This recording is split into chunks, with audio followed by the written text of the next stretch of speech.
সাইয়েদানা ইসমাঈল, ওনাকে রেখে হাজার দৌড়াদৌড়ি শুরু করলেন সাফা থেকে মারওয়া, মারওয়া থেকে সাফা।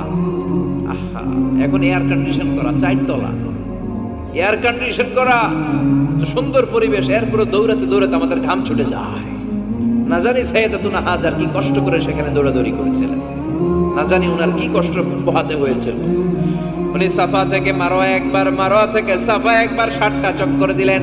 এই 7টা চক্কর, এই দৌড়াদৌড়িটা আল্লাহর কাছে এত ভালো লেগেছে, কিয়ামত পর্যন্ত সব হাজীদের জন্য এই জায়গায় দৌড়াদৌড়ি করাটা আল্লাহ ওয়াজিব করে দিয়েছে। এটা না করলে আপনার হজই হবে না, এখানে দৌড়াদৌড়ি করা ওয়াজিব। দেখেন ওনার ওয়াইফের কাজ কত বরকতময়, উনি দৌড়াদৌড়ি করছেন, এখন আমাদের হজে যে দৌড়াদৌড়ি করা লাগে। সুবহানাল্লাহ পড়বেন না?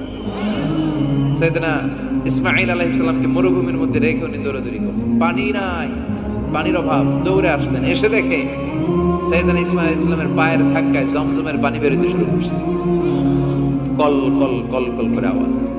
সাইয়েদনা ইব্রাহিম, ইসমাঈল, হাজার এরা আরবি ভাষা জানতেন না, এরা সুরিয়ানি ভাষার মানুষ ছিলেন। কোন ভাষা? সুরিয়ানি ভাষা।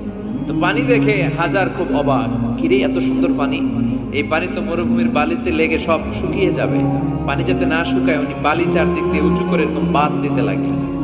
বাঁধ দিচ্ছেন আর ওনার সুরিয়ানি ভাষায় বলতে লাগলেন ঝাম ঝাম, মানে হচ্ছে থাম থাম, ঝাম মানে স্টপ, থাম থাম, কেফ, আরে পানি চলে যাস না, চলে গেলে তো পানি ব্যবহার করতে পারবো না, ঝাম ঝাম ঝাম ঝাম।